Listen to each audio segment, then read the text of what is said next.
Hello friends, welcome to eat tasty. ಇವತ್ತು ನಾನು share ಮಾಡೋ ರೆಸಿಪಿ ಸ್ನ್ಯಾಕ್ಸ್ ರೆಸಿಪಿ.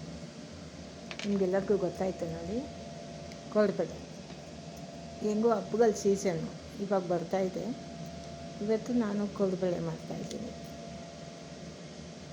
ನೋಡಿ ಫ್ರೆಂಡ್ಸ್. ಕೋಡ್ಬಳೆ ಹೆಂಗೆ ಮಾಡೋದಂತ ನೋಡ್ಕೊಳ್ಳೋಣ ಬನ್ನಿ ಫ್ರೆಂಡ್ಸ್. ವೀಡಿಯೋಗೆ ಹೋಗೋಣ. ಅದಕ್ಕೂ ಮುಂಚೆ ನಾನು ವೀಡಿಯೋ ಫಸ್ಟ್ ಟೈಮ್ ನೋಡೋದಾದರೆ ಸಬ್ಸ್ಕ್ರೈಬ್ ಮಾಡ್ಕೊಂಡು ನೋಡಿ, ಪಕ್ಕದಲ್ಲಿರೋ ಬೆಲ್ ಐಕನ್ನ ಪ್ರೆಸ್ ಮಾಡಿ. ನಾನು ಹಾಕೋ ವೀಡಿಯೋ ನಿಮ್ಗೆ ತಕ್ಷಣ ಬರುತ್ತೆ ಫ್ರೆಂಡ್ಸ್. ಈ ಕೋಡ್ಬಳೆ ಹೆಂಗೆ ಮಾಡೋದು, ಅದಕ್ಕೆ ಏನೇನು ಬೇಕು ಅಂತ ಮೆಷರ್ಮೆಂಟ್ ಲೆಕ್ಕದಲ್ಲೇ ಹೇಳ್ತೀನಿ ಇವತ್ತು. ಬನ್ನಿ ಫ್ರೆಂಡ್ಸ್, ವಿಡಿಯೋಗೆ ಹೋಗೋಣ.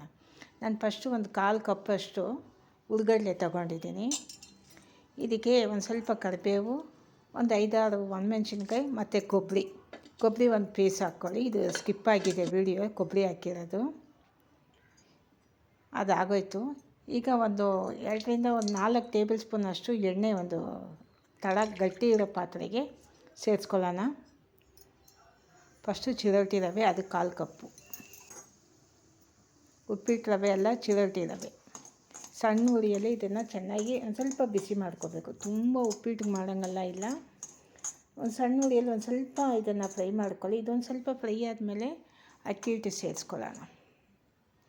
ನೋಡಿ, ಬಿಸಿಯಾಗಿದೆ, ಜಸ್ಟ್ ಬಿಸಿ ಆಗಬೇಕು ಅಷ್ಟೇ.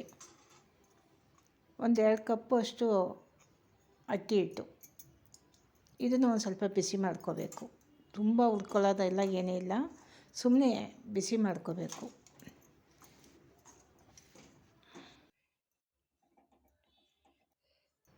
ಈಗ ಒಂದು 2 ಟೇಬಲ್ ಸ್ಪೂನ್ ಅಷ್ಟು ಮೈದಾ ಹಿಟ್ಟು. ಇದು ಮೈದಾ ಹಿಟ್ಟು ಸೇರಿಸಿದ್ರೆ ಚೆನ್ನಾಗಿರುತ್ತೆ, ಹೆಂಗಂದರೆ ಗರಿ ಬರುತ್ತೆ. ಅದರಿಂದ ಮೈದಾ ಹಿಟ್ಟು ಒಂದು 2 ಟೇಬಲ್ ಸ್ಪೂನ್, ಜಾಸ್ತಿ ಅಲ್ಲ. ಇದನ್ನು ಸೇರಿಸಿ ಬಿಸಿ ಮಾಡ್ಕೊಳ್ಳಿ. ತುಂಬ ಬಿಸಿ ಅಲ್ಲ, ಒಂದು ಸ್ವಲ್ಪ ಬಿಸಿ ಆಗಿರಬೇಕು. ಉಗುರು ಬೆಚ್ಚಗಿಂತ ಒಂದು ಸ್ವಲ್ಪ ಜಾಸ್ತಿ ಬಿಸಿ ಆಗಿರಬೇಕು. ಈಗ ಸ್ಟವ್ ಆಫ್ ಮಾಡಿಬಿಟ್ಟೆ. ಇದು ತಣ್ಣಗಾಗಿದೆ, ನಾನು ಹುರಿದಿರೋದೆಲ್ಲ ತಣ್ಣಗಾಗಿದೆ. ತಣ್ಣಗಾದ್ಮೇಲೆ ನಾನು ಫಸ್ಟೇ ಪೌಡ್ರ್ ಮಾಡೋದ್ನಲ್ಲ, ಹುರ್ಗಡ್ಲೆ ಮತ್ತು ಕೊಬ್ಬರಿ, ಒಣಮೆಣ್ಸಿನ್ಕಾಯಿ, ಕರಿಬೇವು, ಅದನ್ನು ಸೇರಿಸ್ಕೊಂಡು ಚೆನ್ನಾಗಿ ಮಿಕ್ಸ್ ಮಾಡ್ಕೊಳ್ಳಿ ಒಂದು ಸತಿ.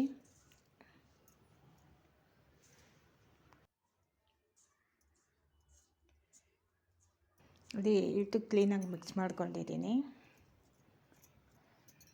ಹಿಂಗೊಂದು ಸ್ವಲ್ಪ ಸೇರಿಸ್ಕೊಳ್ಳಿ. ಅದಕ್ಕೆ ರುಚಿಗೆ ತಕ್ಕಷ್ಟು ಉಪ್ಪು,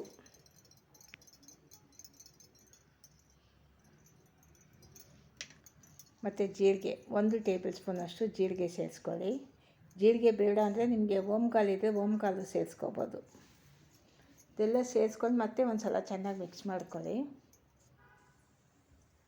ನಾನು ಬೆಣ್ಣೆ ಒಂದು 2 ಸ್ಪೂನು, ಅದನ್ನೊಂದು ಸ್ವಲ್ಪ ಬಿಸಿ ಮಾಡಿ ಸೇರಿಸ್ಕೊಂಡಿದ್ದೀನಿ. ಫಸ್ಟೇ ಎಣ್ಣೆ ಹಾಕಿ ಹುರಿದಿರೋದ್ರಿಂದ ಈಗ ಬೆಣ್ಣೆ ನಾನು ಜಾಸ್ತಿ ಸೇರಿಸಿಲ್ಲ, ಒಂದು 2 ಟೇಬಲ್ ಸ್ಪೂನ್ ಅಷ್ಟೇ. ಅದನ್ನು ಬಿಸಿ ಮಾಡಿಕೊಂಡು ಇದಕ್ಕೆ ಚೆನ್ನಾಗಿ ಸೇರಿಸ್ಕೊಂಡು ಚೆನ್ನಾಗಿ ಮಿಕ್ಸ್ ಮಾಡ್ತಾಯಿದ್ದೀನಿ. ನೋಡಿ, ಚೆನ್ನಾಗಿ ಎಲ್ಲ ಕಡೆಯೂ ಬೆಳಿಬೇಕು. ಚೆನ್ನಾಗಿ ಅದನ್ನು ಮಿಕ್ಸ್ ಮಾಡ್ಕೊಳ್ಳಿ. ನೋಡಿ, ಹಿಟ್ಟು ಉಂಡೆ ಕಟ್ಟಿದ್ದು ಉಂಡೆ ಬರಬೇಕು. ಈಗ ಉಂಡೆ ಬರ್ತಾಯಿದೆ. ಈಗ ಒಂದು ಸ್ವಲ್ಪನೇ ನೀರು ಸೇರಿಸ್ಕೊಂಡು ನಾವು ಮಿಕ್ಸ್ ಮಾಡ್ಕೊಳ್ಳೋಣ. ಚೆನ್ನಾಗಿ ನಾದ್ಕೋಬೇಕು ಇದನ್ನು.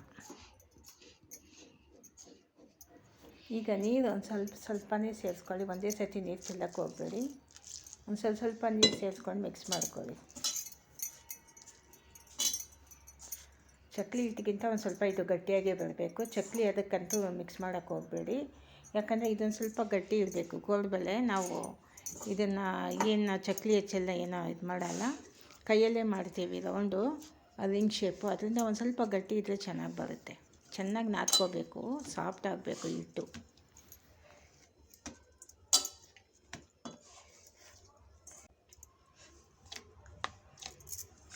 ನಿಮ್ಮಿಂದ ಎಷ್ಟು ಸಾಫ್ಟಾಗಿ ಮಾಡೋಕ್ಕಾಗುತ್ತೋ ಅಷ್ಟು ಸಾಫ್ಟಾಗಿ ಮಾಡ್ಕೊಳ್ಳಿ. ನೋಡಿ, ಗಟ್ಟಿಯಾಗಿದೆ. ಹಿಟ್ಟು ಗಟ್ಟಿಯಾಗಿದ್ರೇ ಕೋಡ್ಬಳೆ ಚೆನ್ನಾಗಿ ಬರೋದು.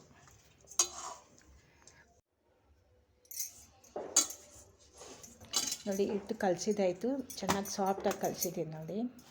ಈಗ ಮತ್ತೆ ಒಂದು ಸ್ವಲ್ಪ ನೀವು ಇದು ಮಾಡ್ಕೊಳ್ಳಿ, ನಾದ್ಕೊಳ್ಳಿ.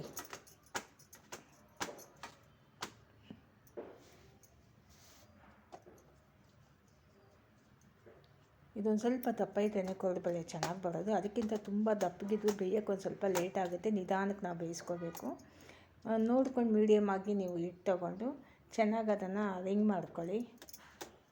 ಉಂಡೆ ನೋಡಿ, ಈ ಉಂಡೆನ ನಾವು ಚೆನ್ನಾಗಿ ನಾದ್ಕೊಂಡು ಮಾಡಿದ್ರೆ ಬೇಗ ಬೇಗ ಆಗುತ್ತೆ.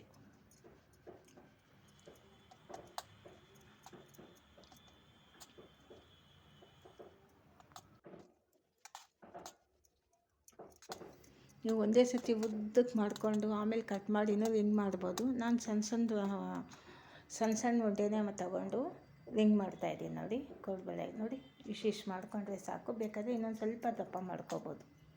ತುಂಬ ದಪ್ಪ ಇದ್ರೂ ಚೆನ್ನಾಗಿರಲ್ಲ, ಅದು ಬೇಗ ಬೇಯಲ್ಲ. ಬೆಂದಿಲ್ಲ ಅಂದರೆ ಒಂದು ಸಿಕ್ಕೆ ಅದು ಟುಸಾಗ್ಬಿಡುತ್ತೆ. ನಾನು ಇಷ್ಟಿಷ್ಟೇ ತಗೊಂಡು ರಿಂಗ್ ಮಾಡ್ತಾಯಿದ್ದೀನಿ.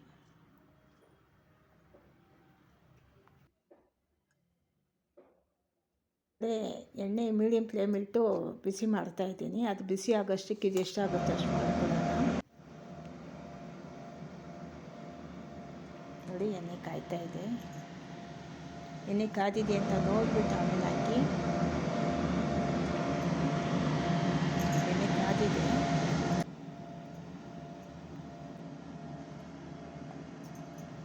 ಈಗ ಒಂದೊಂದೇ ಸೇರಿಸ್ಕೊಳ್ಳೋಣ ಎಣ್ಣೆಗೆ. ನಾನು ಎಣ್ಣೆ ಸ್ವಲ್ಪ ಹಾಕಿದ್ದೀನಿ. ಬಿಸಿಯಾಗಿರೋ ಎಣ್ಣೆ ಮತ್ತೆ ನಾನು ಅದನ್ನು ಯೂಸ್ ಮಾಡಲ್ಲ. ಸ್ನ್ಯಾಕ್ಸು ಅದು ಇದು ಅಂತ ಮಾಡಿಬಿಟ್ಟು ಮತ್ತೆ ಆ ಎಣ್ಣೆ ತುಂಬ ನಾನು ಬಳಸಲ್ಲ. ಅದರಿಂದ ಎಷ್ಟು ಎಣ್ಣೆ ಬೇಕೋ ಒಂದು ಸ್ವಲ್ಪನೇ ನೀರು ಹಾಕಿ ಇದು ಎಣ್ಣೆ ಹಾಕಿ ಕಳ್ಕೊಳ್ಳೋಣ ಅಂತ.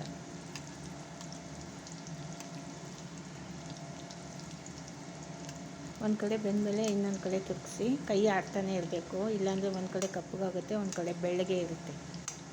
ಅದು ಅಷ್ಟೊಂದು ಚೆನ್ನಾಗಿರಲ್ಲ. ಕೈ ಅಲ್ಲಾಡಿಸ್ತಾನೆ ಇರಿ, ಕೈ ಆಡ್ತಾನೆ ಇರಬೇಕು. ಆವಾಗಲೇ ಇದು ಒಂದೇ ಕಲರಾಗಿ ಬರೋದು. ಇಲ್ಲಾಂದರೆ ಒಂದು ಕಪ್ಪು ಒಂಥರ ಸೀದೋಗಿರೋ ಕಲರ್ ಅಂತ ಬರುತ್ತೆ, ಇನ್ನೊಂದು ಗೋಲ್ಡನ್ ಬರುತ್ತೆ. ಕೈ ಆಡಿಸ್ತಾನೆ ಇರಿ. ನೋಡಿ, ಕಲರ್ ತುಂಬ ಚೆನ್ನಾಗಿದೆ. ಹೀಗೆ ಆಡಿಸ್ತಾನೆ ಇರಿ, ಇನ್ನೊಂದು ಸ್ವಲ್ಪ ಕಲರ್ ಬರಬೇಕು.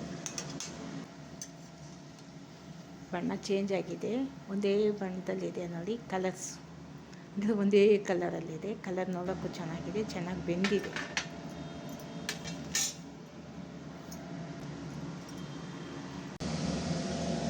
ಕೋಡ್ಬಳೆ ಚೆನ್ನಾಗಿ ಬೆಂದಿದೆ ನೋಡಿ. ಟೇಸ್ಟು ತುಂಬ ಚೆನ್ನಾಗಿತ್ತು. ತುಂಬ ಚೆನ್ನಾಗಿ ರೆಡಿಯಾಗಿದೆ ಕೋಡ್ಬಳೆ. ಗಣೇಶ ಹಬ್ಬ ಮತ್ತು ವರಮಹಾಲಕ್ಷ್ಮಿ ಹಬ್ಬ ಎಲ್ಲ ಹಬ್ಬಕ್ಕೂ ಮಾಡೋ ಒಂದು ರೆಸಿಪಿ ಇದು. ಫ್ರೆಂಡ್ಸ್, ನಿಮಗೆ ಈ ವಿಡಿಯೋ ಇಷ್ಟ ಆದರೆ ಶೇರ್ ಮಾಡಿ, ಲೈಕ್ ಮಾಡಿ, ಸಬ್ಸ್ಕ್ರೈಬ್ ಮಾಡಿ. ಮುಂದಿನ ವಿಡಿಯೋದಲ್ಲಿ ನೋಡೋಣ ಫ್ರೆಂಡ್ಸ್.